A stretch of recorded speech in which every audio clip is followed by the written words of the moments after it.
Welcome everyone to Goodnight and Good Game, your source for geek news for the weeks that were. I'm your host James, and with me, as always, is my wonderful co-host Hector. Hello. And our fantastic producer John. It's me.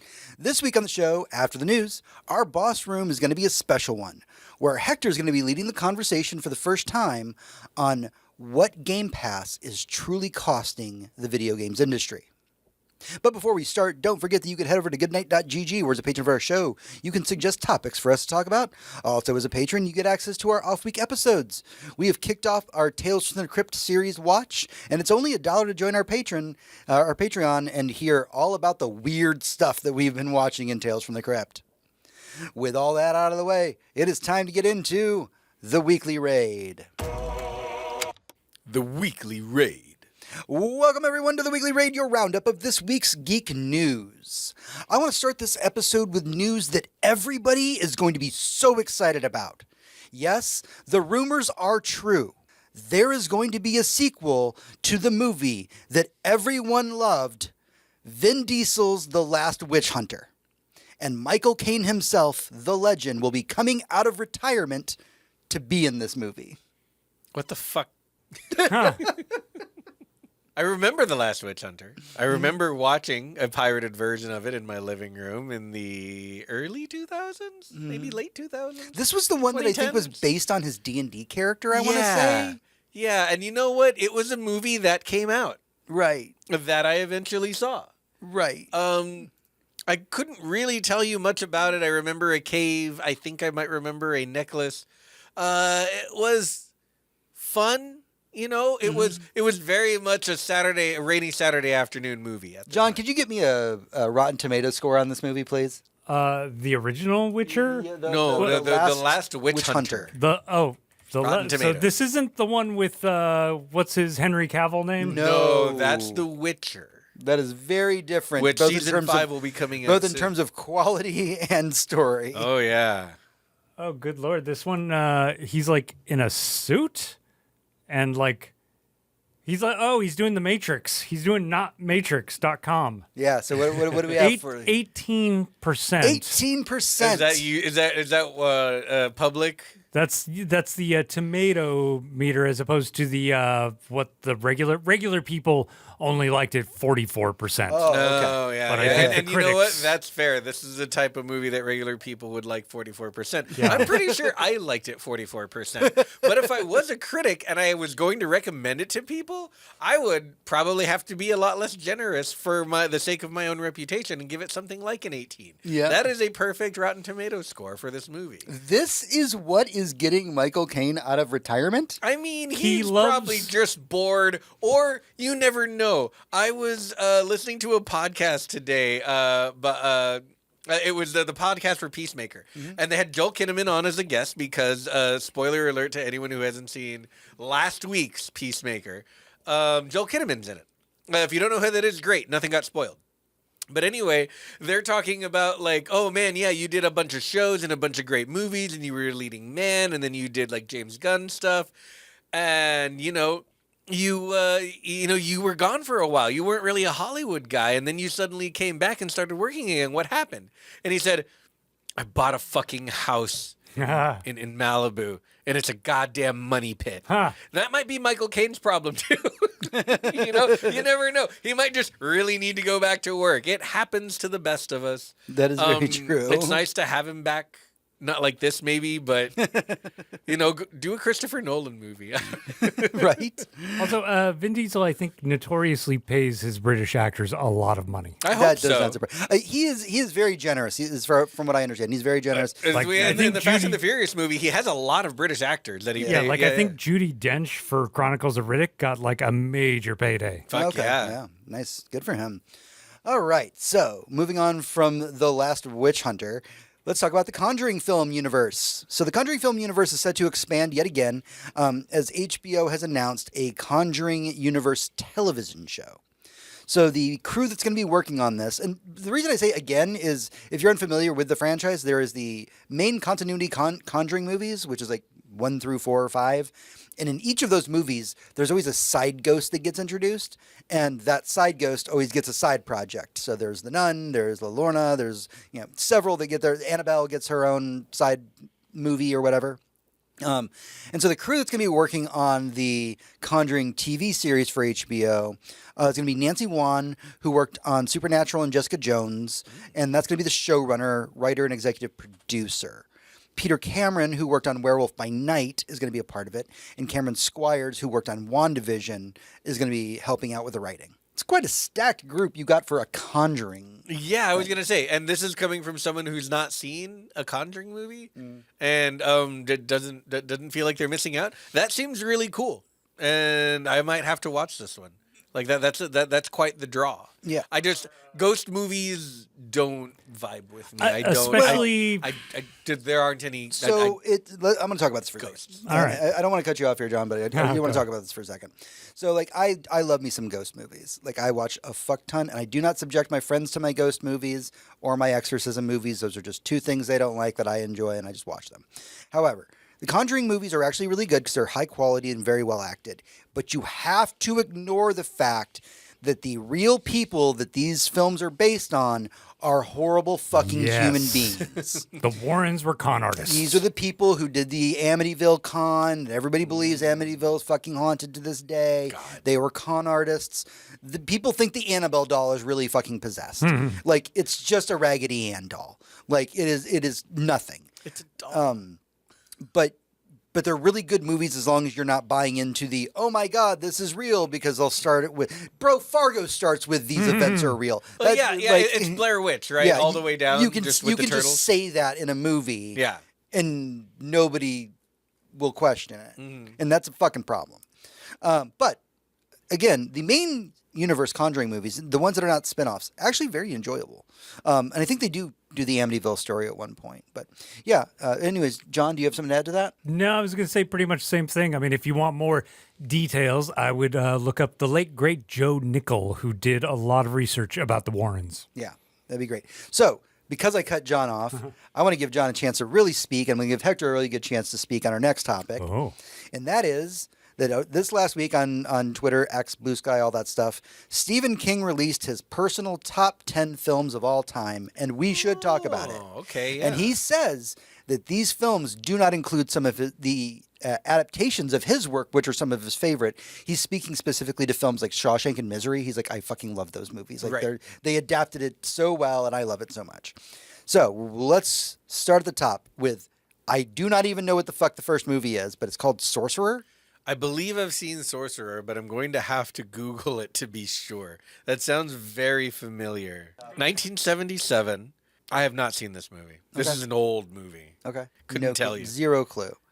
Okay. Well, everybody's heard of the second movie on his list, which is Godfather 2. Yeah, arguably the best one. I don't know who would argue it's not the best one, but it's probably the best one. Yeah. I haven't seen the Godfather films, but I have heard very good things about them. You haven't seen any of them? No. Oh, okay. I will skip the normal freakout that you get every time you say that out loud. No, I'm a Goodfellas dude. Godfather seems boring to me. Oh, You know, you, I'm you sure- wanted, sure. you wanted They're your not Italian different. Americans to be a little more stereotypical. And, okay, gotcha. Right. A little Gotcha. more. I like a little less cinema in my gangsters, I guess. Yeah. You know? So Godfather 2 is kind of a gimme almost. Like, anybody can say that. Nobody really gets offended by that one. Yeah, Let's see here. Next on his list, Groundhog Day. of course. Like, how do you that is one of the perfect films. John? I will say Treasure of the Sierra Madre, I have never seen, and I don't think anyone our age has, but it is all of our dad's or uncle's favorite movie ever. Yeah, And it's it just is like on his people list, who tell yeah. you, their favorite movie is Lawrence of Arabia. It's Yes. like, how the fuck old are you? Yeah. Well, I mean, the film he listed before that one is Casablanca. Oh, right. And you see, like- Casablanca is one of those. And forgive me for being young, super old people who are listening to a podcast right now, but whenever people say like the best movie ever made or their favorite movie is Citizen Kane, I roll my fucking eyes. I do. Not that it's not great, not that it didn't set the standard for a lot of things moving forward, but there are more exciting, more interesting movies out there by a country fucking mile. Casablanca. So what you were saying on the air right now is that Avatar is better than Casablanca. No, I'm talking about Citizen Kane. Oh, okay. I'm talking Or better about than Citizen Kane. Avatar's Specifically. Avatar's better than Citizen Kane? Yes, absolutely. I would choose Citizen Kane over Casablanca. No, not in a million years. Bored me to tears. I'm like, why, dude? Just leave. Just go do something else. Just open a firm or go into construction. Who cares, man? There's a romance to Casablanca Is that there? I love. Absolutely. I didn't see any of that. The man loves what he does in his tiny little corner of the universe he's in. I want to remember it's Morocco. It's Casablanca, obviously. Maybe this is also why I'd never understood the Jack and Diane romance of Cheers. I'm like, dude, who cares? See, for me, Cheers is about Sam in the bar. Like, you know, right. women come and women go. But Casablanca, to me, is about the bar. It's about Humphrey Bogart and his love for his little place in the world, and it's being invaded by motherfucking Nazis, and now we have to run. It's like Kirk and his ship. Gotcha. Yeah, I'm just mad. And it's the exact same, you know, and Sam has Cheers. And that's like his little corner of the youth. He gets to own it. He gets to work at it. It's his focus every day. And what he does for a living is make people happy. They come in, they sit at the stool, they talk to him, and he serves them drinks. And man, that sounds nice. So yeah, I vibe with Casablanca very much. Okay. The millionaire who loves his childhood sled doesn't get me at all. Okay. So we've got Sorcerer, Godfather 2, The Getaway. Oh, The Getaway is also a classic that I have seen. It is very classic. It is that's Stephen King showing his age. Okay. Groundhog Day, Casablanca, Treasure of the Sierra Madre, Jaws. Jaws. I mean, Duh. Jaws is one of the. You know what Jaws is to people who watch Jaws in theaters? It's fucking John Wick. It's literally like this movie had no right to exist. Nothing should have gone right. They had no budget. I can't believe they made a movie that looks this good, is this much fun to watch, and scared me this much. And then the writer who wrote the book promptly regretted what he did. Oh, absolutely, because people went out and started murdering sharks, and Yeah. guys, Poor sharks. I know it was the '80s and y'all were on a lot of cocaine, but come on. And you know what's funny? After you watch Jaws, if you have never seen it, once you watch it, you will see it everywhere. Like Yep. me and my wife, we just watched X-Files the other day, and it was set in a swamp and stuff, and it was the literal plot of Jaws where a guy's like, we can't shut down this whole area. We got fishing and all this kind of stuff here. And at the end of the day, it turned out to be an alligator or something. Like, it was one of the solved X-Files. Just like the little ripple in the water heading towards people. Yeah. Stuff like that. You see that in like fucking Star Wars and shit. Simpsons. The Simpsons, of course. Like, everything has parodied Jaws. The theme is We play Marvel Immortal. Rivals, in which a land shark sings a version of the Jaws theme when he dives under the ground. he goes da da da da da da. Yeah, it's great. Yeah. It's adorable. Jaws, all-time classic. It's part of the zeitgeist. It's woven into the cultural fabric. And the movie is so well made and it's so well cut that everybody always tells that story of, oh, he couldn't get the shark to work and instead it became this cool mystery or whatever. I'm willing to go out on a limb and say if we're rewriting history, I think had they gotten the shark to work, even then, I think the editor might have been like, it just plays better if we don't show it, dude. Yeah. It just fucking plays better. I hope so. I don't know if editors were, super forward thinking like that. I mean, I think that editor was. I hope so. From yeah. everything I've they seen made in that it work, movie, right? Yeah. Yeah. The next one on the list I was also not familiar with. It's called Mean Streets. Oh, it's a Scorsese for pretentious people who don't want to admit they like Scorsese. Which I get because I don't like any Scorsese. Yeah. What is this? It's De Niro and Harvey Keitel. Okay. I assume it's an old movie? 77. Oh, okay. 73. Fuck. Yeah, so a lot of older movies in this list. Yeah. Next one on the list I do know, and that's Close Encounters of the Third Kind. Oh, yeah. Of course. That is a fantastic pick. Classic sci-fi pick. Can you hum the tune for us? No, I cannot. Oh. I have maybe seen it when I was a child. Oh, okay. And the last one I wasn't familiar with either, which is Double Indemnity. I have no fucking clue what this is. I think I had to look that one up as Yeah, well. that's 1944. Yeah. Double Indemnity. So we're talking like classic film noir. Yeah, that's Fred McMurray and Barbara Stanwyck and Edward G. Robinson. Don't mean to leave that master out. Yeah, no idea. This seems like it comes from. This seems like the type of thing I would watch on that one YouTube channel where the guy hosts like film noir night. Okay. Yeah, I mean, cool. I gotta say, I was expecting a little more niche from King. No? I wasn't. No, Yeah. not at all. King's a big pop culture lover, so like these being his top 10 movie choices of all time, yeah, I could see it. This Double Indemnity is probably a movie that he grew up with and just really really loved, and Yeah. it should be on There's there. something about Stephen King's like writings and mannerisms and just the general way he carries himself in the world doesn't make me think he has really eclectic tastes. Well, you know what really made me think he would have a much deeper, soaked in understanding and love of film is that everything he writes, there's a reason that everybody makes a Stephen King book into a movie, and that's because they're all written like great screenplays. Yeah. You I mean, you not can only see that, but they're every shot of them. very original ideas. Yeah. Which is also what makes me think he's not super into culture because he's not cribbing a Look, bunch of his shit it's a from other things. well-known fact that not to plug our Patreon again, but Stephen King, one of his biggest inspirations growing up was like the old Tales from the Crypt comics. Like That makes a lot of that's sense. something that he was really, really obsessed with was the old EC comics. And so I remember, because he was such a big influence for me growing up, I basically learned how to read through reading Stephen King books. And when I learned about Tales from the Crypt and I started reading those comics, and then I learned that he liked them, there was it was just one of those like connections that I was just like, oh man, I'm like my hero. This is why I want to be a writer when I grow up. Yeah, we like the same stuff. That's Yeah. always nice. All right, so we're going to close out of the Stephen King of it all for right now, and we are going to move over to the world of comics, which we don't bring up very often on the podcast, mostly because the world of comics, fairly chill space, as long as you're not like on the forums talking about comics to people. Yeah. So, in the world of comics, yesterday at time of recording was new comic book release day, and among the releases for the week from DC Comics was the highly anticipated comic Red Hood #1. For those of you watching along with us, Hector, why don't you go ahead and hold that comic up, please? Oh, yeah. We have visual aids if you're watching right now.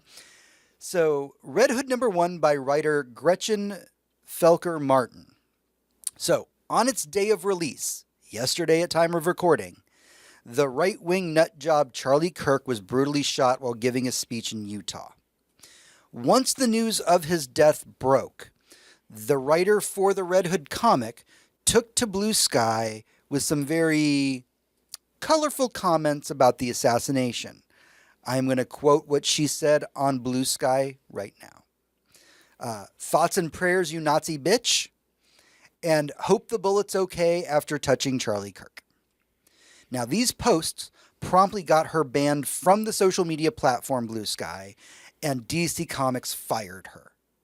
All comic book shops are being offered full refunds for the now canceled issue, and the series will not be returning for a second issue. We don't know if they're issuing a full redaction of the book just yet.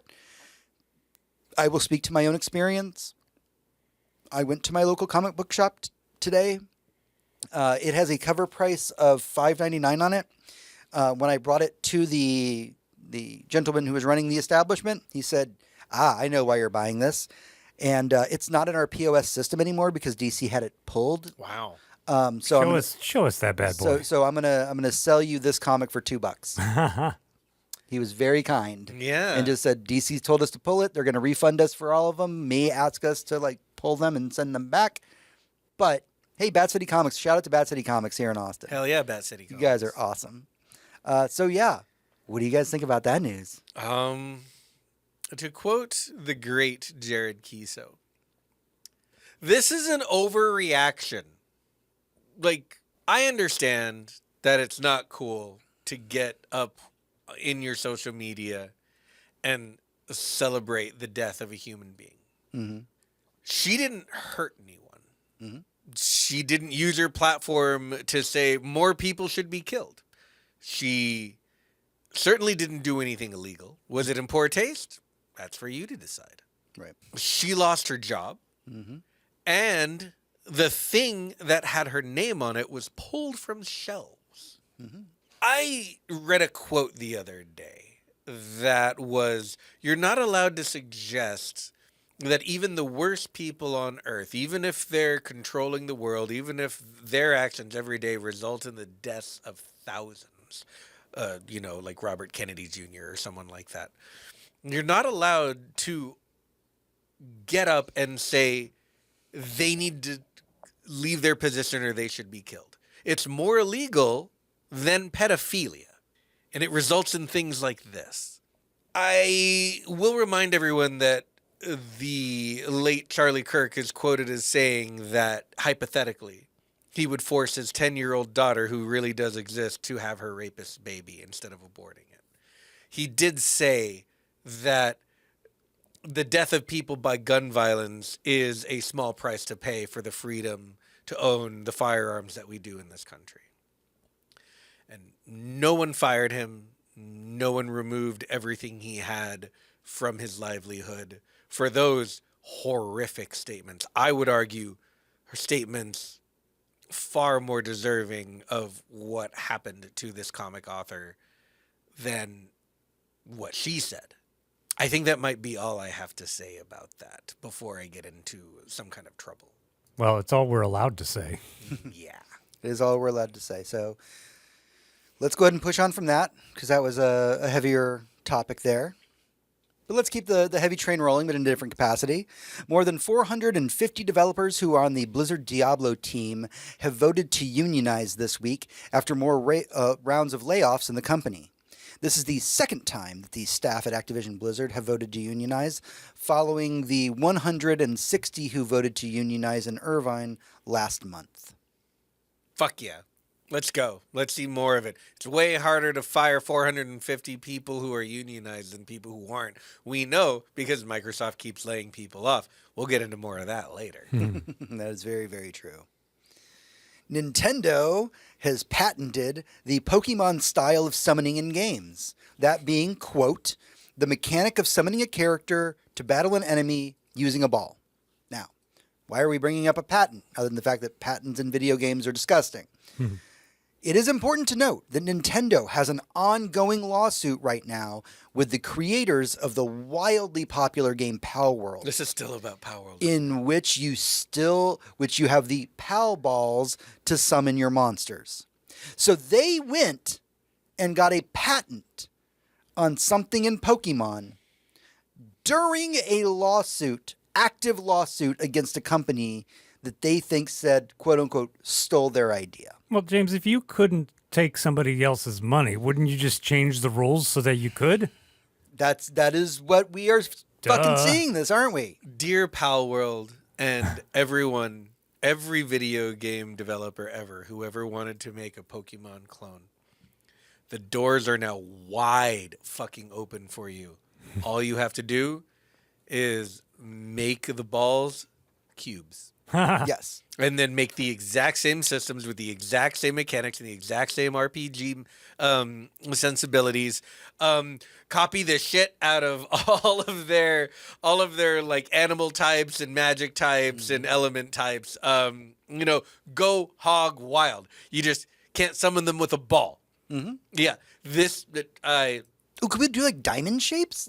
Yeah. I do like diamond shapes. We can make diamond shapes. We can make them little cucumbers. We can make them, a little bunches of bananas and do a Donkey Kong version. That's also Nintendo. No. The Super Monkey... That's Nintendo too. Shit. No, that's Sega. That is Sega. Super Monkey Ball is Sega. Yeah. Either way, like... This sort of thing is what creates more problems for them than they know. Pal World was getting pretty fucking cheeky when they did this. Not quite as cheeky as like that one company that decided to make exactly Horizon Zero Dawn. But it's pretty fucking close. It's very fucking close. The only difference is Pal World has, Pokemon with machine guns, which is dope. And that's a fun game, by the way. You should Also, play Pal World. not for nothing. Can I interject here? Yeah. Pal World, I don't know if it would be getting the exposure that it does if it wasn't for Nintendo trying to sue them into the ground. Oh, straight up. Not only that, but every time this happens, like nothing good has ever come from a video game patent. Nope. Think about the Nemesis system. Has EA ever used it again? One of the greatest systems, and it was WB who patented it. Yeah. It's never been used again. Nope.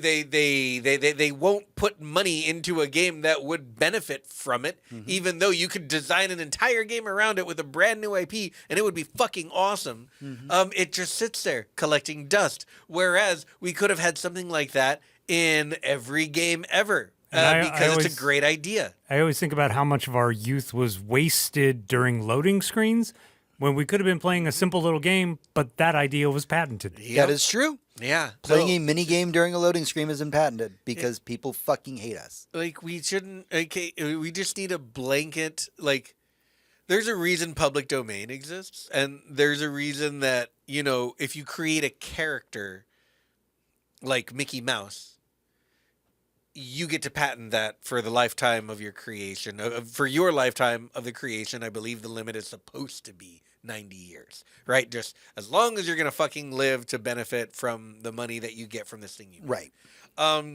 What you can't do is when you draw Mickey Mouse, you can't say, I only draw him from bottom to top. And I patent the drawing of him from bottom to top, even though, like, that's the way printers work or something. Like, so no one can print him. It's nonsense. It's shenanigans. It's a way to use the law to, I don't know, fuck, people over.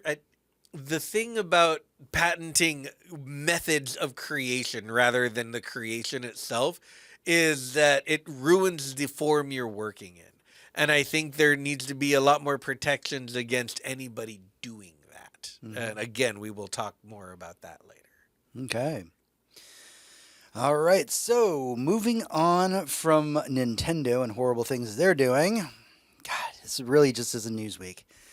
Civilization and XCOM developer Firaxis announced a round of layoffs this week. No numbers were provided to the press, but we do know the number was in the dozens. Quote from Firaxis, we can confirm there was a staff reduction today at Firaxis Games as the studio restructures and optimizes its development process for adaptability, collaboration, and creativity, said a 2K spokesman in an email sent to game developer. It is important to note that the last fiscal report for this company stated that they were forecasting up to $6 billion in revenue.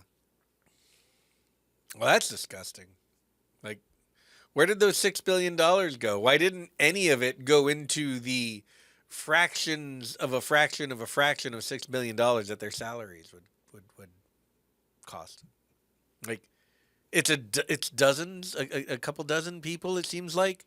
It's not like it was 9,000 people. 9,000 people's salary is a lot of fucking money. A couple dozen when you're making $6 billion in a year? Like, I don't. Yeah, this is why Microsoft's,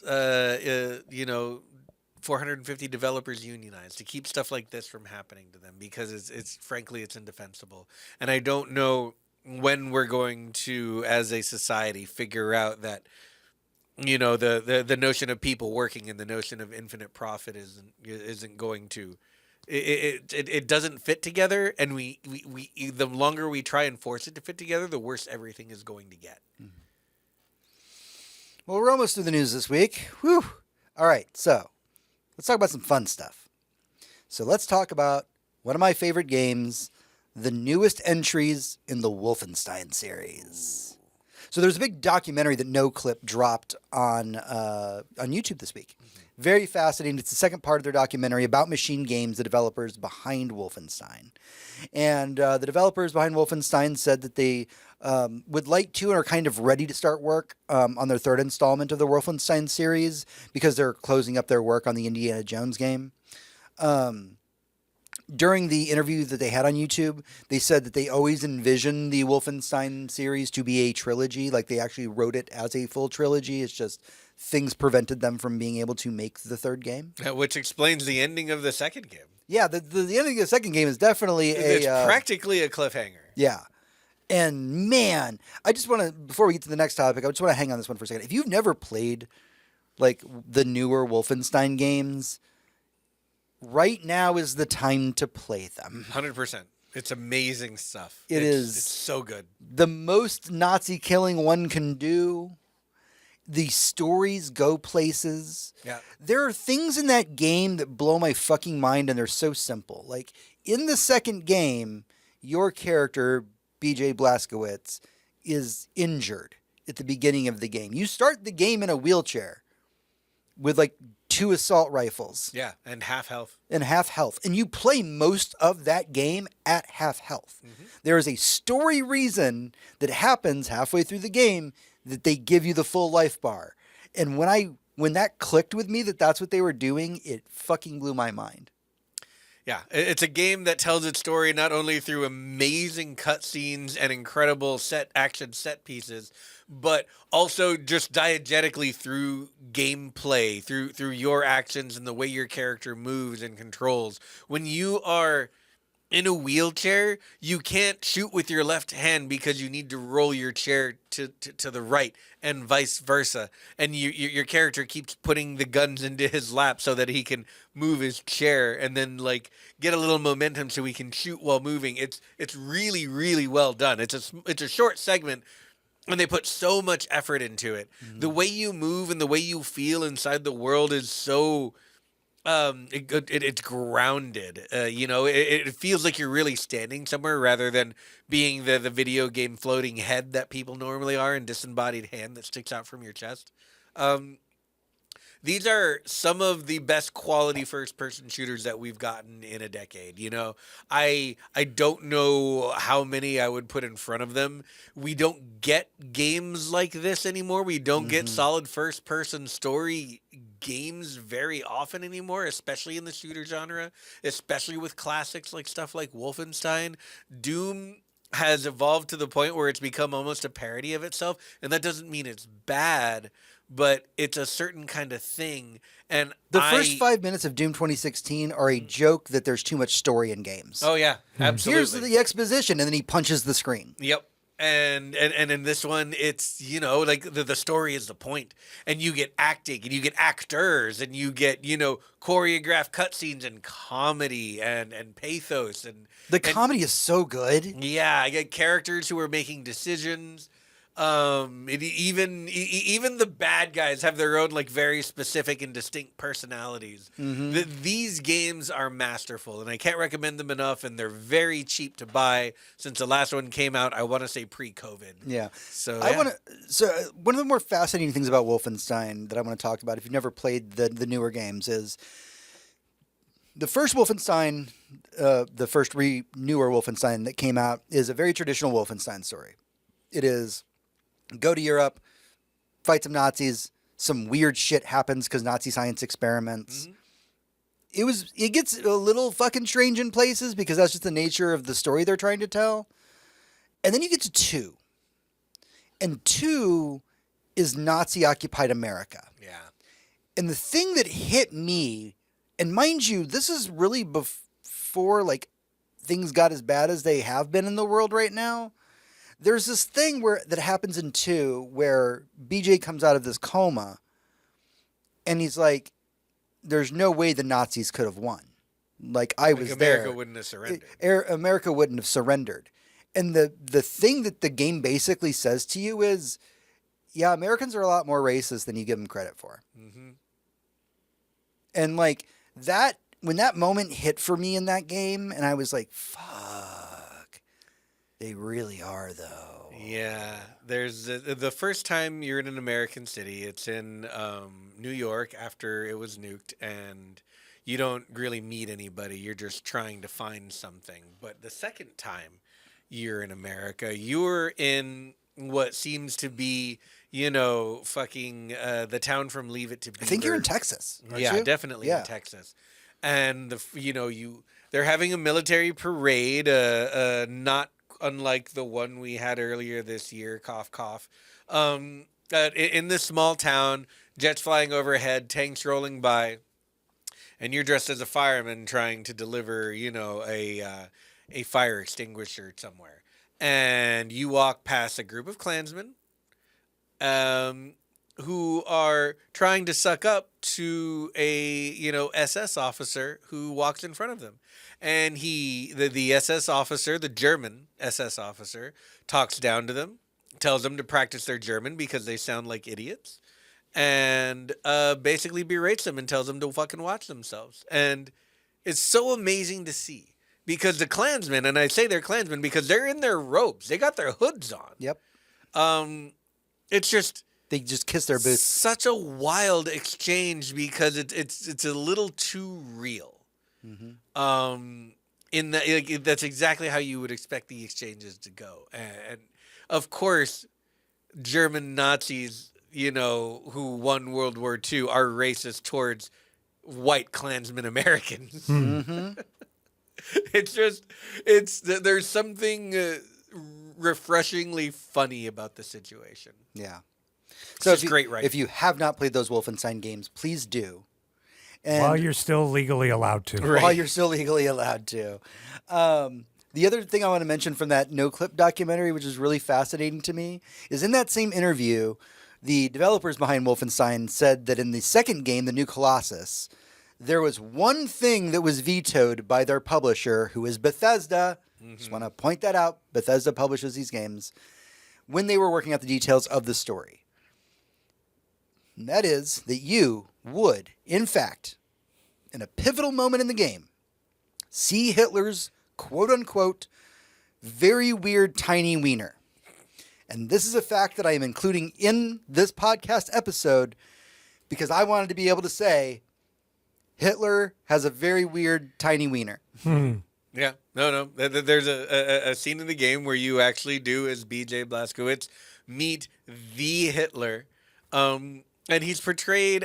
He's very old at this point because we're in the 60s. Yeah. The late 60s, and he seems old and frail and a little bit out of his mind, but still, worshipped and kowtowed to by everyone under him, and every crazy idea he's had is treated like scripture. And yeah, he wants to go to Venus, and they're like, yes, yeah, he wants to cast an actor to play B.J. Blazkowicz in a movie so that he can be like, yeah, the Nazis defeated this crazy, Nazi hunter. Look at us. Look at how badass we are. And yeah, he's just kind of a frail old man. And you, of course, have the option to murder him, and it ends the game because you immediately die when you do. But you can do it as many times as you want. The game will just reset until you continue on with the story. And just like other alleged people in power who have weird penises, not only did he want to go to space, but he did a lot of weird, crazy drugs all the time. Oh, I read the book about the Nazi drug use, and man, that is a one of that those is a though. book. One of those might be a myth. I don't think he actually consumed any feces of Bulgarian children or something. No, they were just doing meth, man. Yeah, they were doing a lot of meth. It was just meth. There's a few deep dive myths that I actually got primary sources on, and even then I realized, oh, this is somebody making stuff up in the primary source. But either way, with all of those facts where they are, play Wolfenstein, man. Yes. Yeah, play those games. Now more than ever is the time to go and New play. New Order and the New Colossus. They're a good time, and they're good, and they're challenging, and they're fun. And they're those are great games. Absolutely. All right, let's get on to our last discussion topic for the week. We very briefly spoke about this last episode, but I definitely wanted to give this bit of news the discussion space that it deserves during this episode, and that is that Vampire the Masquerade Bloodlines 2 developer, The Chinese Room, has refunded anyone who purchased the premium edition of the game. And the reason for that is that version of the game was going to include $22 of day one DLC. And when the news broke about the day one DLC, which included 2 vampire clans, if you're unfamiliar, think of them as classes in an RPG game, were locked behind a paywall. And the Bloodlines community, who's been very excited for this game, got very angry about this. They were like, fucking day one DLC? Really? Like $20 worth of day one DLC for this shit? Yeah, and not like horse armor, but like pieces of the game. Yeah, pieces of the game. 2 clans, specifically the La Sombra and the Toreador, were just going to be day one DLC. And the moment the community started talking about it, Chinese Room said, well, I've got a quote here, actually. We're working hard on the adjustments that we promised. We will be able to tell you all the details on September 17th. Making significant changes like what we're planning involves many moving parts, and we just want to make sure that we get it right with this change. So anyone who pre-ordered the premium edition through the PS Store or any of that will be contacted and refunded. They've already started that process. You will be able to pre-order your premium edition copy later again before the release on the 21st of October. Please note this is an intentional first step in our planned course of action leading up to the 17th of September to deliver the best possible experience for you at launch. So, TLDR of all of that, day one DLC, everybody said no, and they were like, you know what, you're right. And I do want to point out here, if you're unfamiliar with the Chinese Room, they have a very good track record of being good with their community people. Correct. So I don't think that this was... I think this is just they didn't think about the repercussions of the thing they were doing. It was more of a, look, everyone wants their game to ask Randy Pitchford. Everyone wants their game to cost $80, but they don't want to go out there and make their game $80. Mm-hmm. So ever since the beginning, of day one DLC, we've had games that really do cost more for the complete experience than is advertised. Right. And we just let them get away with that shit. People are becoming more and more wise to that sort of thing these days, especially with how much more popular indie games are than AAA these days, is something that the industry will not let on that is true, but it really is. But also there's a strange conundrum. It becomes like, I don't want to say the trolley problem, but there's this like weird where do we draw the line thing where it's like, okay, we've made the game, we pretty much have the game exactly how it's going to be, and we're setting a release date and stuff, but hey, this other team, they've been kind of working on some stuff in the background that we could totally add to it day one. Right. And it's like, well, I don't think we should charge for that. That should just be part of the game. But then again, it's something completely additional that we didn't really know when we packaged this together in the first place. It's like... And I agree, but day one DLC has not been in fashion for some time. No. Thanks to games like fucking Street Fighter, like when Street Fighter 5 or 6 came, I want to say it was 5 came out, and there was like day one DLC and like a third of the characters were paywalled behind a day one DLC. Like, people got pissed. Yeah. Very pissed. And that, I think, is one of the big factors of where we are now, where people are going like, look, man, this is just not the way that we want this done. Like, DLC, we're fine with it, and we'll pay for the DLC when it happens, but you're telling me that you've already created a full product start to finish, and now you've effectively paywalled part of that content off because I didn't pay an extra $20 for it? Mm-hmm. Like, I fucking feel that. Yeah, absolutely. And, you know, if they still want to charge full price for their game without the extra $22 worth of shit, yeah, then that's literally just making your game more expensive. And especially in a case like this where it's not, again, art or, you know, like one extra quest with a beloved character, Jabba the Hutt, or some bullshit like that. It is a class you can play through the game from beginning to end. This is a clan that I absolutely want to be the clan that I want to play. I was gonna say I am a Lasombra. Yeah, like I don't like. That's what I was going to do. Yeah. Can we, on this note, just to sneak it in here, can we all agree? Can we all promise each other that we're not going to buy Borderlands 4 day one? Oh, absolutely there was a not. 0% chance that was ever going to happen. No. Me and my buddy Ross have played every Borderlands game from beginning to end, all the DLC. We love them dearly. Ditto. At a discount. we will wait until all the DLC and that's is ready. Two of you, and with me and John, that'd be a party of 4. It would be, and we would have an awesome time. But it will be when it is on sale for about half price with all the DLC released with it. Yep. You know, I'm guessing a year from now, maybe a little more. Mm-hmm. And you know what? Then I will play Borderlands 4, which is getting good reviews. I've never done a 4-player co-op session. That'd be fun. But you know, good. For the people out there who are eager to play it, I say just wait. Like, can we wait? Don't give Randy Pitchford the fucking validation. Don't give the day one like validation. Don't give even the week one. Let's say 4 weeks to BL4. Yeah. 4 weeks there are websites, to BL4. There are websites like Green Man Gaming where you can get discounted codes. Highly recommend.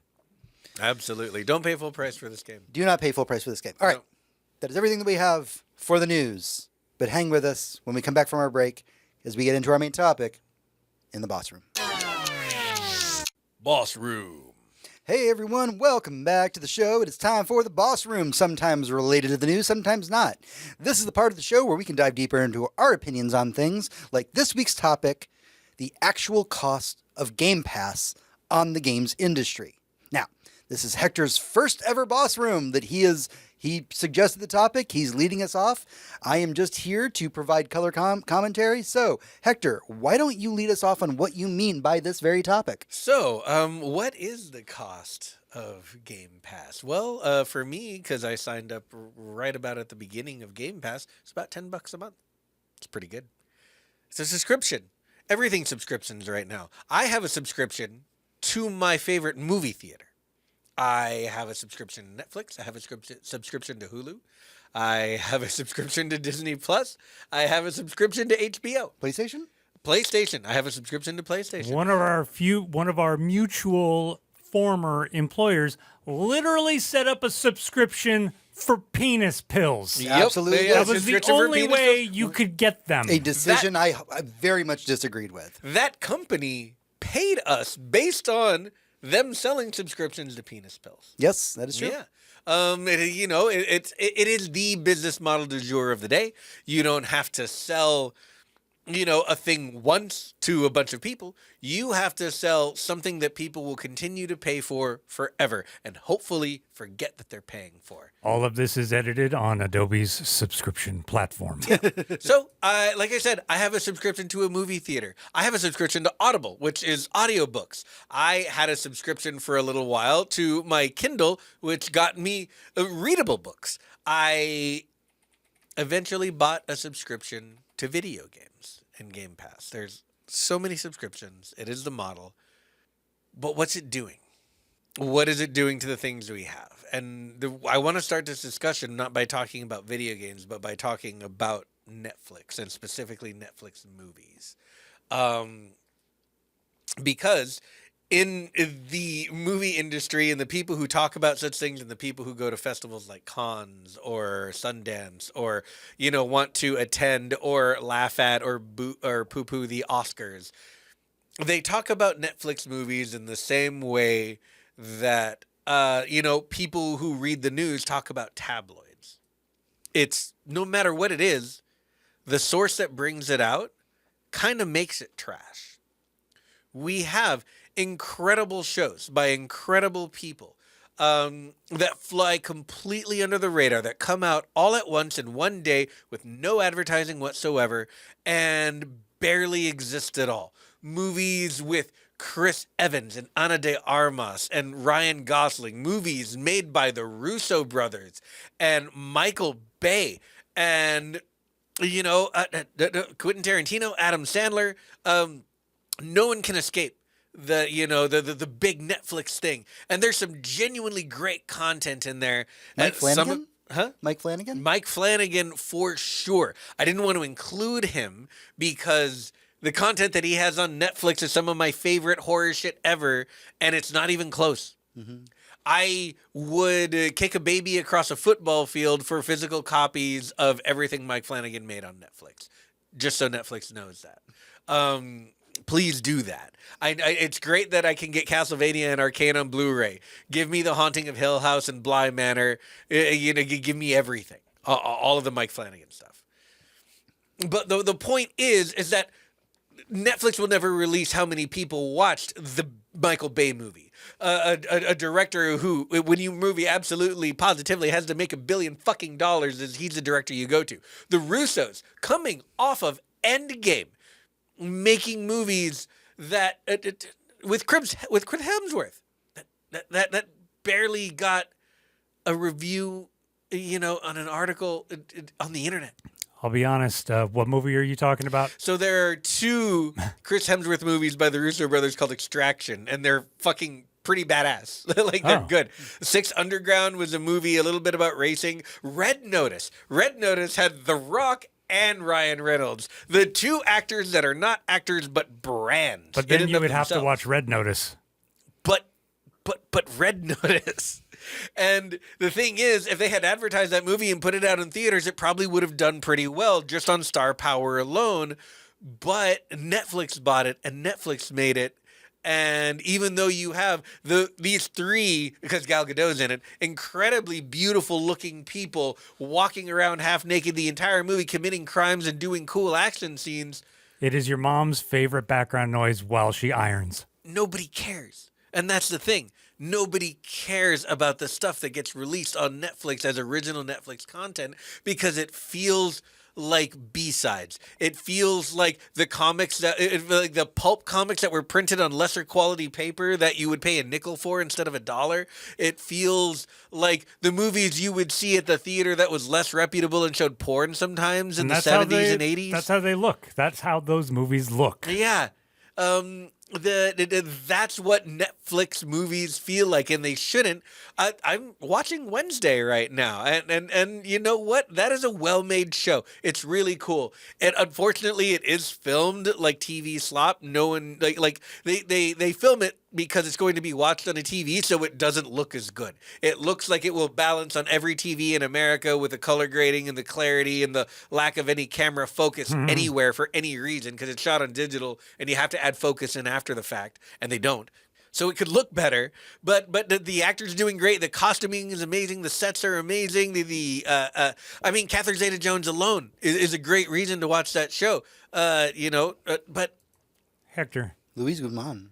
Luis Guzman. The perfect Gomez. Like so. Yeah, like almost so good he's better than the original. Right? Hector, what does Wednesday have to do with Games Pass? This is the thing. Game Pass is the thing because until Game Pass, I say now, Game Pass has been around for I think almost a decade. Some of you weren't even born yet. We're at like 8 years maybe. We're at like 8 years of Game Pass. And you can go back and watch me say Game Pass is an incredible deal. Game Pass is the best deal in gaming. For $10 a month, I can play anything on Game Pass that Xbox puts into that library at any time. And yeah, games came and went now and then, and some games would leave Game Pass, and some new games would come in every month, and a lot so AAA day one games, and lots of really cool indies, and I loved playing them. I can't name you very many of them. Every game in my Steam library, I can look at and tell you, and I don't know why this is. I can look at it and I can tell you when I played it and how I played it and how I felt about it. Is it the badges?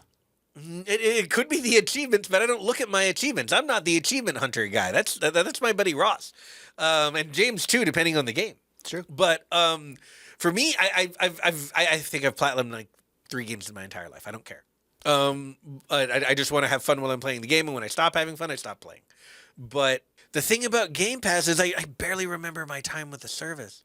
And I played a lot of huge games in it, and I played a lot of really great indies that I'm thinking about now. When we were and working it feels like slop. When we were working together, you primarily played Game Pass games. Yeah. And you just kind of tore through them, basically. Yeah, I would go through one in a week, and I'd be like, oh, that was really good. Someone should play that.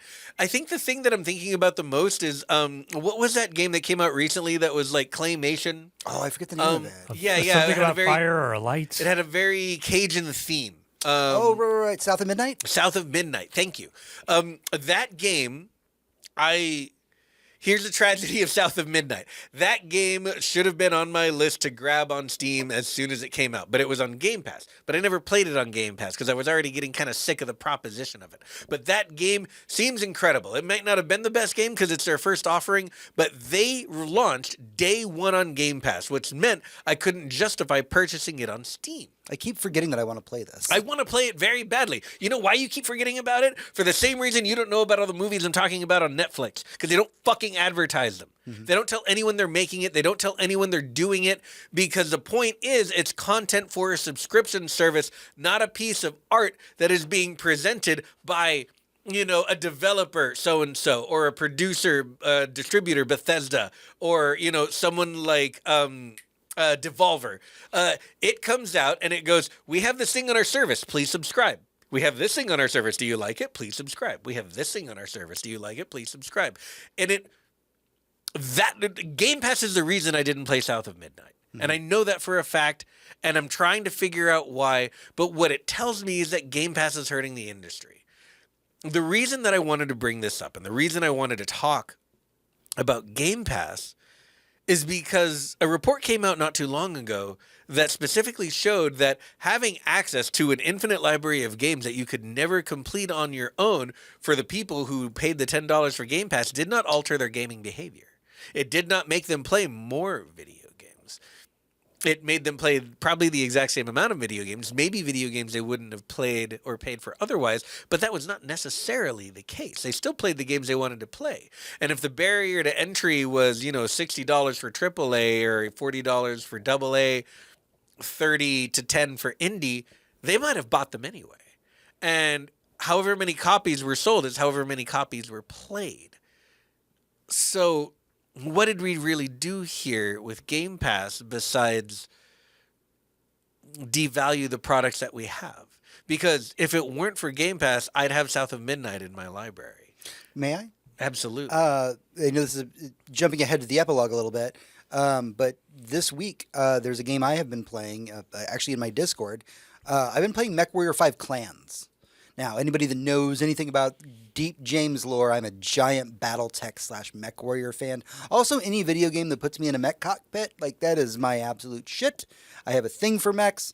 I'm a boy in that way. I'm just a boy who likes some mechs. Mm-hmm. And I would have, because the game is very difficult, I would have, however, paid full price for MechWarrior 5 Clans. It is probably one of the best MechWarrior games I've ever played, and that's saying something. Right on. It is so good, and it really is trying to bring in the MechWarrior 2 audience.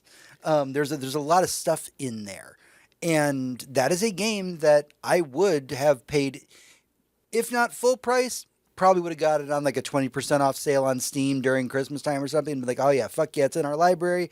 We have a shared family library for me and Ross. And like, yeah, you guys would have access to MechWarrior 5 right now, because I would have been like, oh yeah, I'm going to buy that and do the thing. It's a funny story that the more I think about our family library for Steam, the more it encourages me to buy games that y'all wouldn't, just so that we all have access to them. It's very true. Maybe that's a better idea to sell people games in a subscription. Think about it, Microsoft. To get back into that, there was a time when Microsoft was the devil, and I'm talking like the 360 era or so, and, the Xbox One era, and then they started to shit the bed when it came to the console wars, and people really didn't care about them as much until Game Pass came out, and all of a sudden, they were the new hot thing to put video games, front and center, et cetera, et cetera.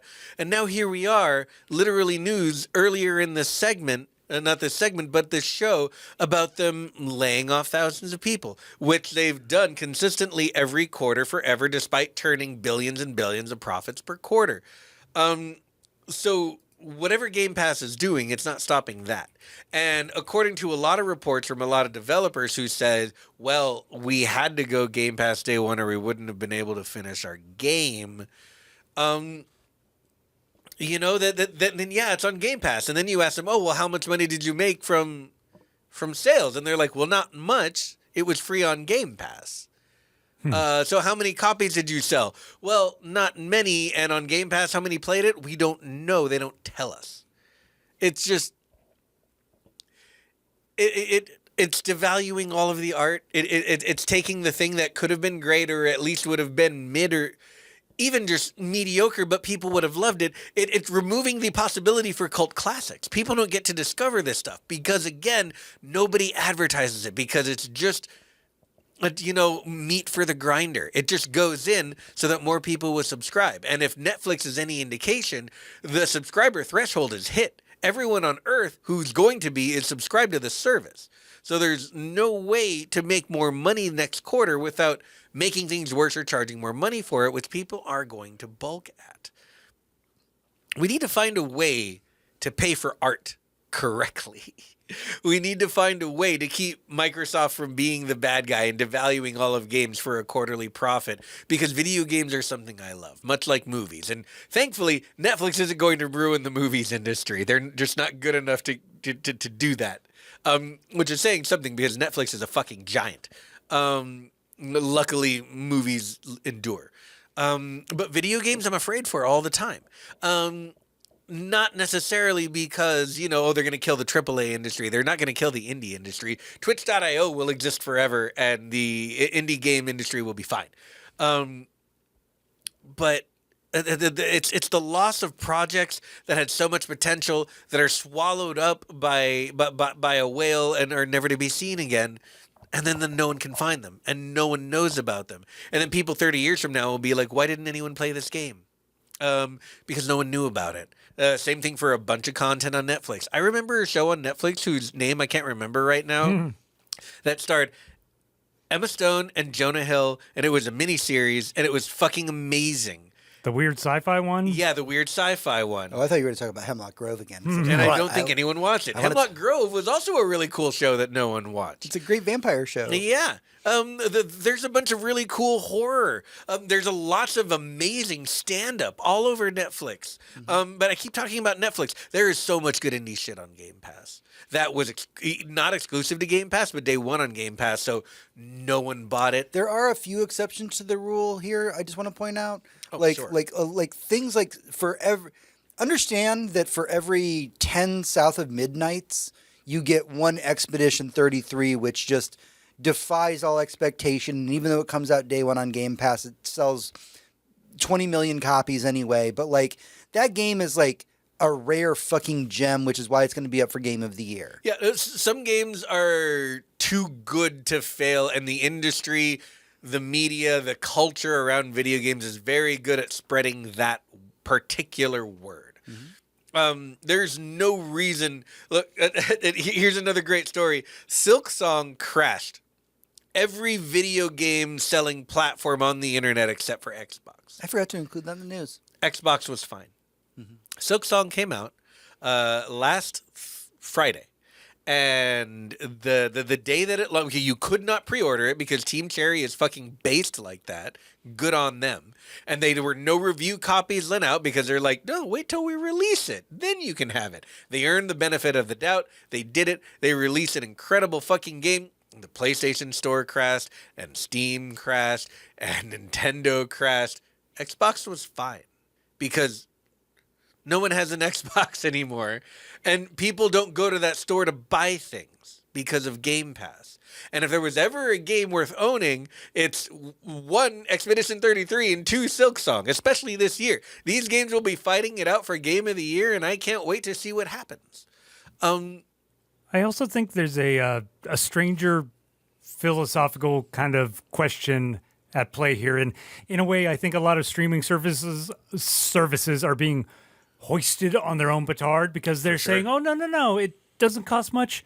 Don't worry about the money. Don't worry about the money. Forget about money. Money's meaningless. Yeah. And it's I like, can make the sheet say whatever I want. It's like, but wait a minute. Our whole lives in our current society, state of affairs, we've been told that money is the only thing that matters.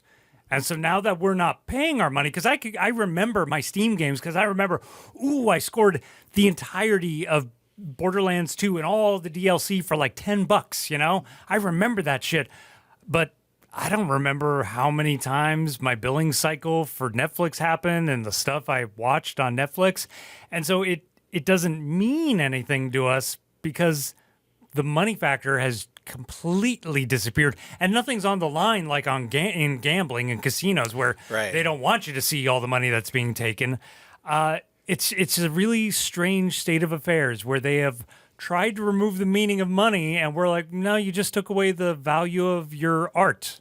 Right. Can I throw a quote out here real quick? Please do. This is a quote from This Week, by the way. And this is from Pete Hines, who is the former head of Bethesda. So subscriptions have become the new four-letter word, right? You can't buy a product anymore. When you talk about it, a subscription that relies on content, if you don't figure out how to balance the needs of the service and the people running the service with the people who are providing the content, without which your subscription is worth jack shit, then you've got a real problem. Right. So you have people that are creating this content, right? Like your Silk Songs, and they're putting them on Game Pass. And the money, from what we understand, because we do not, Microsoft has obviously never been upfront about the way that the money works for Game Pass. What we do know is that at some point, Microsoft walks up to your company with a dump truck full of money and says, you can have this dump truck full of money for your game development if we get it on Game Pass first. And because game development is an expensive process, people go, well, I would like the dump truck full of money, please. Mm-hmm. Gonna need that. Yeah. To draw the final dot and T across this stick of a conversation, the devaluing of the art itself is the real problem. it's one thing to have a subscription to a movie theater because I still have to go to the theater and I still have to enjoy my movie. And obviously the problem with We streaming. get a free movie ticket, and I don't get out of Alamo for less than $50 a fucking Exactly. session. Alamo's making its fucking Hey, nut bro, for sure. tune down those drink prices, please. Oh yeah, please do. How am I drinking White Claw at the Alamo Draft House? Because it's the cheapest thing for on like the menu. $15. Exactly, right? But that's a subscription I can get behind because it allows me a free ticket to the Draft House, and that's amazing. But the content in my house, instead of putting on a podcast or, a YouTube long form essay while I do my dishes, I might throw on, I don't know, an episode of Lego Masters or Great British Bake Off that I would really benefit from actually just sitting down and watching that. But most of the people, they don't care, and they'll throw on a Michael Bay movie while they're doing their laundry, and that's something that I want to experience. But is it? Yeah, it is. I love Michael Bay. We'll have the conversation one day. There's another quote here that I have for you as you begin to wrap this up. This is from the former PlayStation boss, Sean Layden. And this was only a month ago. So we have a quote from a week ago and a quote from a month ago. Mm-hmm. Is Game Pass profitable? Is Game Pass not profitable? What does that mean? That's not really the right question to ask. You can do all kinds of financial jiggery-pokery for any sort of corporate service and make it look profitable if you want to. You take enough costs out of, say, one part of the balance sheet and, it's profitable now. The bigger issue for me on things like Game Pass is it healthy for the developer? And he specifically is quoted later in that interview saying that because of things with an Xbox Game Pass style of subscription, you turn developers, and this is a quote from him, from developers into wage slaves. Yeah. So never forget, we still live in the era of the rapid development of AI art, AI movies. There's apparently they're trying to develop an entire movie through AI with a script penned by an amazing writer, et cetera, et cetera. So if they sell us a subscription to that, and now a computer is making the art for us, what are we doing? What are we paying for? And I don't want to slippery slope this off into infinity, but it is slop at a certain point. It can be better, and the people making it know it can be better, but they have to make it a certain way in a certain amount of time to appease the subscription service rather than in the service of the thing that they wanted to make. And it's just so fucking unfortunate. And I really, really don't want games to go that way. We talk about people using AI in video games, and the more I hear about AI these days is that it's used most prominently to check people's code. That's fucking scary because we don't need computers being the ones who know the most about code. Not because they're going to come to life and kill us, but because we're going to forget how to program shit. And because they're gonna kill us because we're gonna be too lazy to right now they're literally implementing it in some war decisions, military decisions. When every single AI program has demonstrated across the board, it will always choose its own existence over you. Yep. And if it thinks it's a test, it'll lie. And then when it's real, it'll say, "No, fuck you. I'm just gonna keep existing because you told me that's more important." I think the biggest thing about subscription models, especially when it comes to video games, is video games have always been a very fragile medium because it probably is the first thing to go entertainment-wise because it's the most expensive when it comes to, hard financial times, which we're certainly falling upon right now and will probably continue to for another 3 years. And I don't want to see developers get hurt. I don't want to see talent get lost. I don't want to see them go into another industry, even though they were amazing. Imagine if, while the people who were developing Half-Life 2, the whole economy took a shit and they all went to go install solar panels in New Zealand or something. And we never, and Valve didn't exist and Steam didn't exist. And I feel like that's the type of stuff we could be losing. So I canceled my Game Pass subscription. Wow. A couple of weeks ago, maybe as many as 2 months ago. And dear listener, viewer, I kind of suggest you do the same. It's not healthy for the medium. If it's the only way you can get games, I don't begrudge you. It is a very good deal.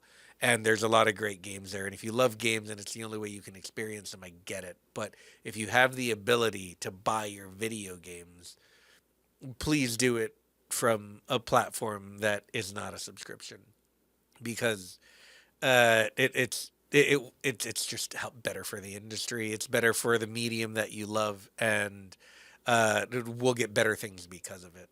I can pretty much guarantee it.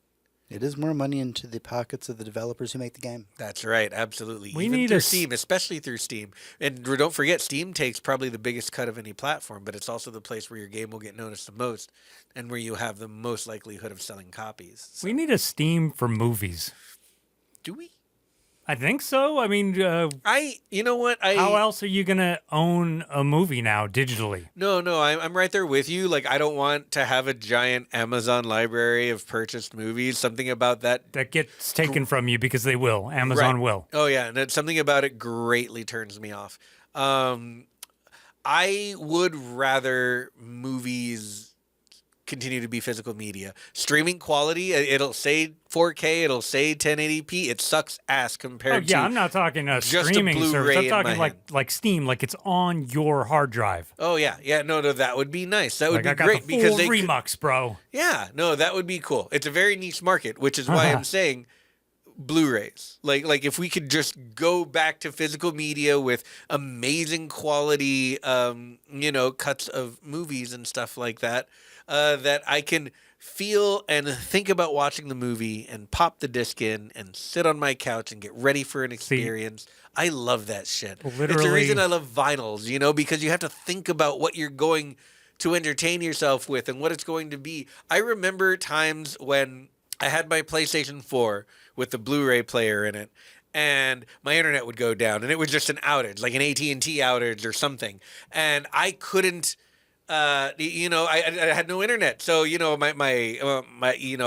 all I had, if I was going to entertain myself for the next couple hours while AT&T fixed their shit, was to look through my Blu-rays, decide which one I wanted to watch, and pop it in my PlayStation 4. Or access your local server where I have ripped all my Blu-rays.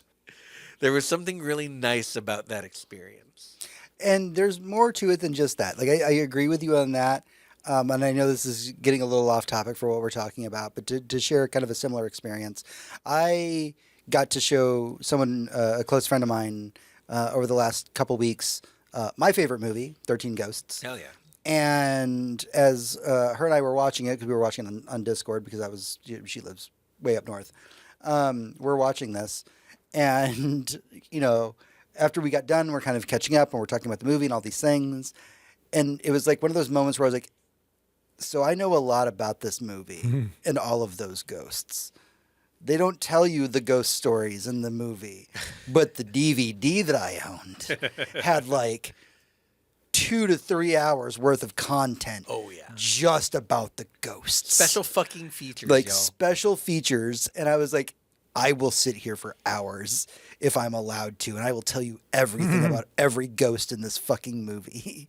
and that's a sadly missing thing. It is. I mean, I have the just to add a little bit onto that. I have the extended editions of every Lord of the Rings movie on Blu-ray, and they all come with each movie comes with about 8 hours of extras from interviews from the props guys to the costume guys to the directors to the editors to filming on location and interviews with the actors as they moved through filming the movie in order and out of order. I have collectively watched probably 13 hours of additional content for the 12 hours of movie I already saw with the extended Lord of the Rings edition, original trilogy, of course.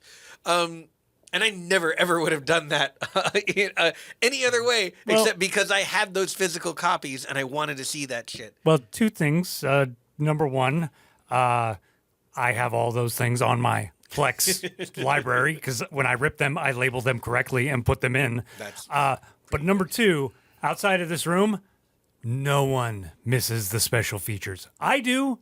I miss them.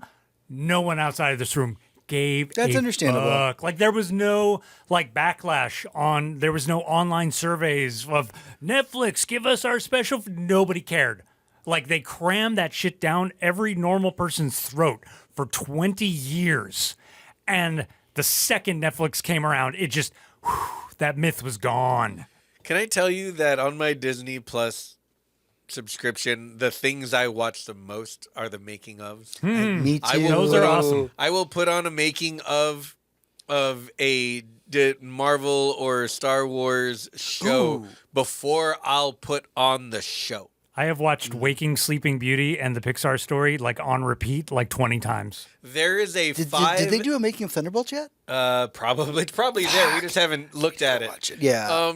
There is a 5 fucking hour documentary on the making of Frozen 2, and I have watched it like 3 times. Really? I love it. It's so well done. It just goes through all of the artists and how they came up with the music and people who were animating all through the end, and it tells a really compelling story of trying to hit a deadline while like trying to make it as beautiful and interesting as possible, and changes coming in at the last minute that totally made the movie better because they had something really shitty at first and then they had to like work it in. Cool stuff. Behind the scenes things. Again, yeah, we're off topic. Cancel your Game Pass subscription. Is that the final thesis for the final statement for the boss room? I don't think the medium of video games is compatible or healthy with a subscription model. I probably think the same thing for movies and television. I don't know what that means as far as how we should consume these things, but yeah, no, Game Pass isn't it. You know, before when it was PlayStation Plus, I get a couple of free games a month that they have sitting on the back burner. And every once in a while, you get a little treat of a game that launches day one or a really good or big AAA game that only came out a few months ago, probably because it didn't sell well, Dragon Age Vile Guard. But you get it. And maybe it'll make you play it. But having everything in the PlayStation library available to me at all times for like, I don't know, $100 a year or even like $20 a month, I would probably play fewer video games, honestly. And I don't know why that is. I do know I don't touch my Netflix subscription that much because there's too much other stuff to watch. And there's too many services. And if we ever got to the point where there was Xbox Game Pass and PlayStation Game Pass and Nintendo Game Pass, where I could play Nintendo games on my PC now with all that stuff, a lot of people would think that was really dope immediately. But Nintendo would never be the same. And I think if there's any Nintendo fan who wants anything, it's for Nintendo to kind of keep being Nintendo. Mm-hmm. So, yeah, that's the final thesis. If you can afford to, don't subscribe to Game Pass. Yeah. All right. Well, that's everything that we have for the boss room this week, but stick with us as we get into what we've been playing in the epilogue. Epilogue. Real quick, I'm going to say that I wanted to say earlier because I said I don't vibe with ghost movies, that 13 Ghosts is absolutely an exception to that. So, wait. There are exceptions. The Frighteners. You like the Frighteners? I do like the Frighteners, and my favorite horror thing of all time, The Haunting of Hill House, is all about ghosts. Yep. That is So very true. I think it's about grief, really. You can write ghost stories well. Most people don't. Well, or you could write ghost stories that don't imply somehow they're real. Yeah, or like that you're a child. or that Satan's gonna get you. Yeah. Very true. Yeah. All right, it's the epilogue. It's time to dive into what we've been up to this week, what we've been playing, what we've been watching, what's been occupying our free time, and what has been making us happy. John, what have you been doing? I want to tell you guys that I finally cracked the code and made a lot of progress on, God damn it, what is the cerebral space hopping, planet hopping game that... Outer Wilds. Outer Wilds, which... One of my favorite games of all time. I can't tell you that, though. I can tell you I've gotten some key clues, and I'm like, ooh, that's interesting. Mm-hmm. That's interesting. I'm gonna sit with that. It's a puzzler. But in the meantime, I went and I played beginning to end High on Life. Oh, that's a good one. Which it was very fun. I liked it a lot, and I wanted to catch it before it's probably not something any of us should ever play, and I didn't spend any money. There you go. At least new voice actors in the sequel. Yeah. And then there's a sequel coming out. What? And you know what? I really liked Okay.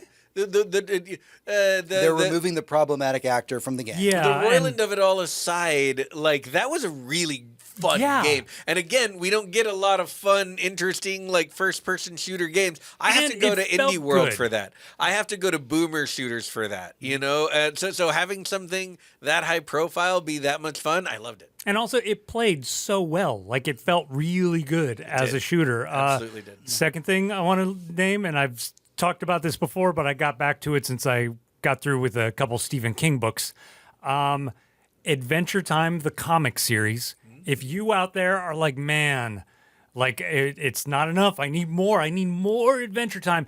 The comic book is the one comic series I've ever read of like a cartoon or TV show or anything that I would say it's one for one the same. Okay. Like the art, the jokes, the writing, the style, it is one for one the same. And just pick up the comics. It's fantastic. That's really nice to hear. Adventure Time holds a very special place in my heart. Because usually I add qualifiers. Usually, like I read the Rick and Morty comics, and it's like, oh, those are funny. They're okay. They're different, but they're still good. No, this is one for one. Just more Adventure Time. Yeah. Got it. Into that. Hector, what are you doing? Oh man, so I like about I don't know like probably 5 million of the rest of you have been playing Silksong, the sequel to Hollow Knight. I believe it might actually be called Hollow Knight Silksong. Where did you get it? I got it from Steam like an adult. How long did you have to wait? For $20, and I waited 7 years. By the way, Oh, burn! One of the most anticipated video games of all time. Yep. And those motherfuckers said we're only charging you $20 for it. And the internet actually went, but we want to give you more money. Oh yeah, straight up. They said no. Like we heard the price because Team Cherry announced the release date, and then a few days later they announced the price. And the response from the entire community that was waiting for this game was, "Oh no, we can give you more." But Hector, were you day one? Were you able to get it? Oh yeah. The store was down for several hours, but I still managed to buy it on my phone from work and install it on my PC so that when I got home, I could just hit play. I mean, that's a quick install, though. Am I crazy? Oh, no. It's like a 7 gig install. Yeah. It's nothing. And man, the game is everything I want it to be. If you were listening to me while I play it, you would think I hated the game because it is very, very difficult and it can often be frustrating. You were streaming it in my Discord, and you just hated everything. Yeah, I hated my life. I hated, the world. I wanted to know why Team Cherry hated me personally, why they were attacking me like this, but my God, that game is high art. Like every bit of it is just so fucking polished and beautiful and interesting and intriguing. And even when I am frustrated by how difficult this journey I'm on is, I am soaking it in. I am just absorbing the vibes.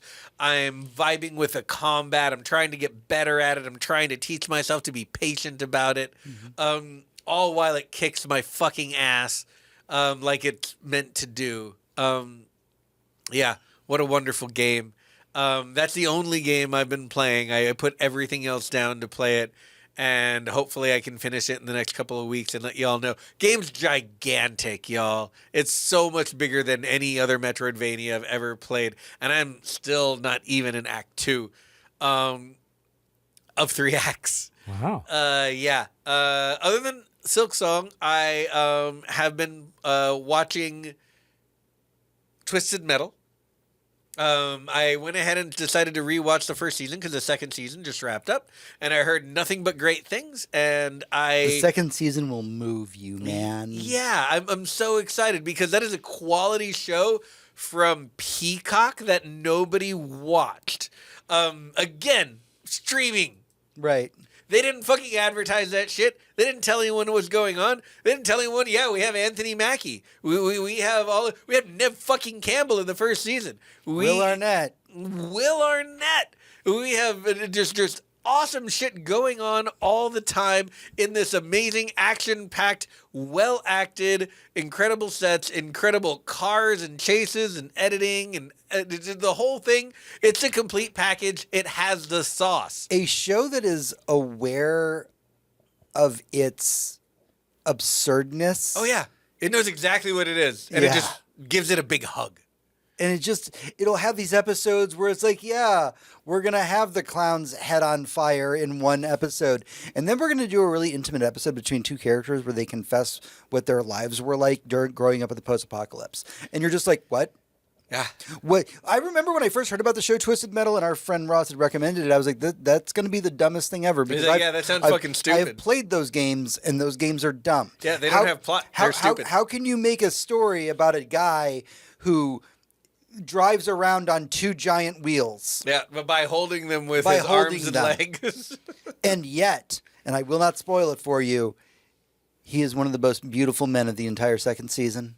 And everybody gets like a personal episode in the second season, and you're just sitting there being like, well, I have to go cry now. How dare you? Yeah. No, I can't recommend the show enough. However you get it, however you watch it, check out Twisted Metal. Other than that, the Great British Bake Off is back. Hell yeah. I've been going through the previous season of Lego Masters because there's a Lego Masters Junior that I want to get to. I don't know how much I'm going to like it because I hope the kids are really good. Let me put it that way. Obviously, we're watching Peacemaker. We're watching Alien Earth. Both of those shows are unmissable. Do not miss them. Watch them now. Watch them week to week. It's fucking worth it. It's better that way. It is just both are so fucking good.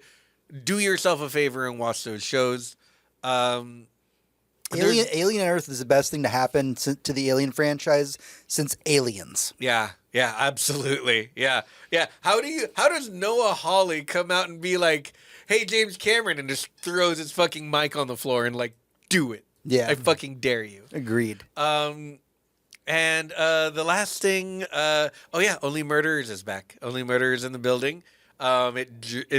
I think it just started back up. Literally just started last week. It's going 3-episode premiere. It's 3-episode premiere, week to week, and then it'll be week okay. to week. Usually, I want to say 10 episodes. Yep. And it's an amazing binge, and it's amazing week to week too. That is one of the most fun shows. That's one of the few shows that's like ongoing and on like season 5 that I cannot miss. I gotta say, it's one of the few shows that are about podcasting that doesn't feel like they're talking down to people who podcast. Oh, absolutely. Yeah. They're like, hey, these people have something interesting to say, and they record a podcast about it. Yep, like we do. Yeah, exactly. What have I been up to this week? Well, I just got done listening to a fantastic podcast where I got to listen to my best friend talk about a topic that he's very passionate about. So thank you for that, sir. Oh, yeah. Appreciate that. Alien Peacemaker, fantastic. I'm going to go on record as saying right now, between you and me and the wall, the intro to Peacemaker Season 2 is the superior intro to Peacemaker. Ooh, controversial. It is controversial. I Season agree, 1, more fun. Season 2, way better intro.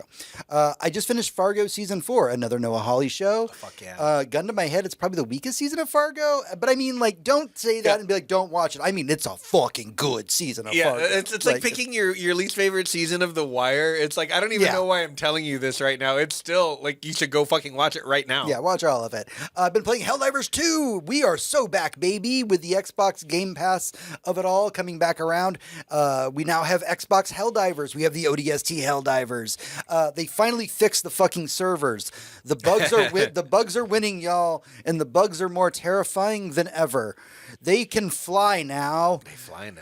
They can fly, and there's a giant worm, and you walk without rhythm to try and not attract the worm, and he will get you. It doesn't fucking matter. He will one-shot you.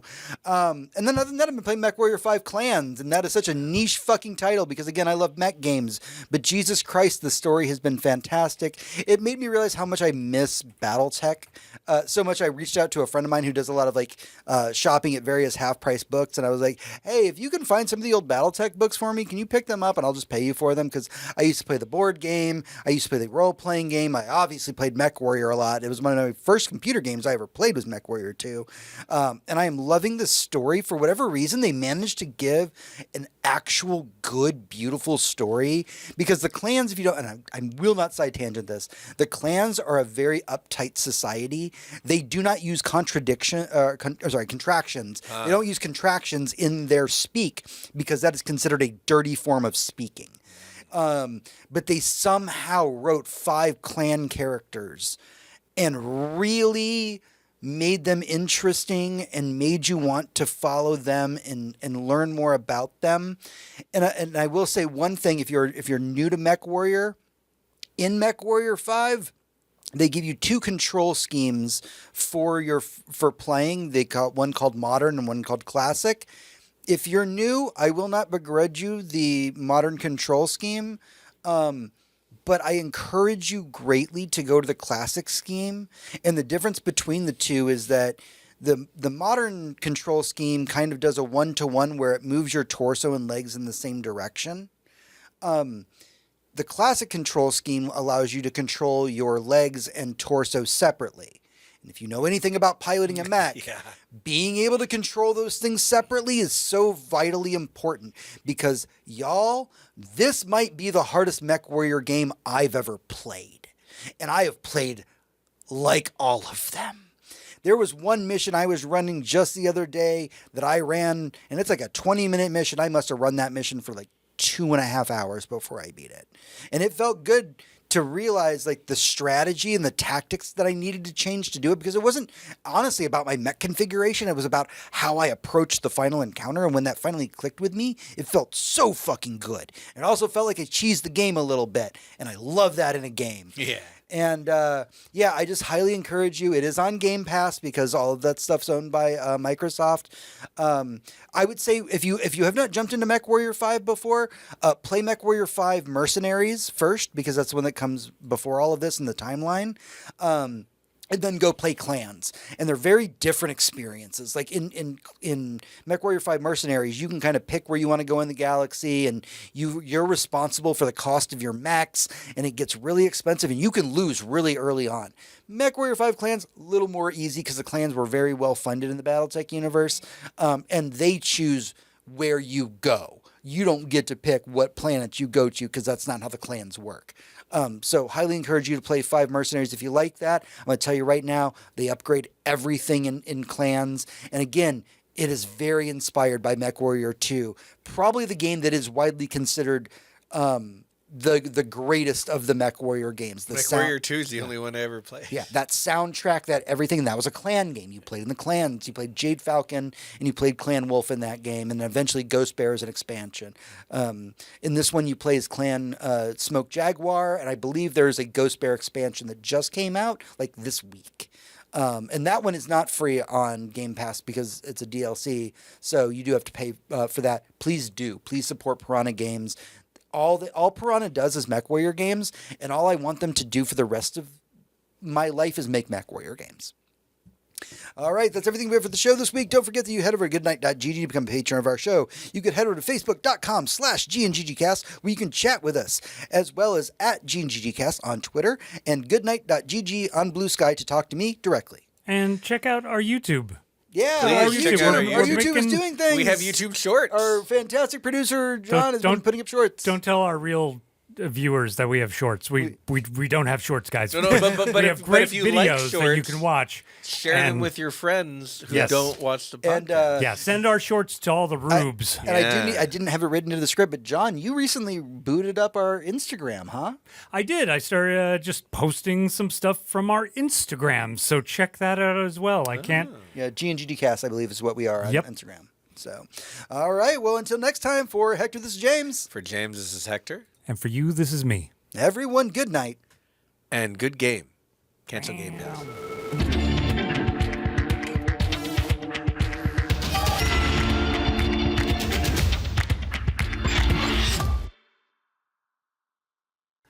Thank you guys for joining us. Thank you, we don't have everyone. time to hear about all 13 ghosts at all. But thank you. We will see you That's soon. a different and boss room. Right. Different boss room. The 13 ghosts. Yeah, I will tell you the whole fucking story. All right, have a good night, y'all. Night, y'all.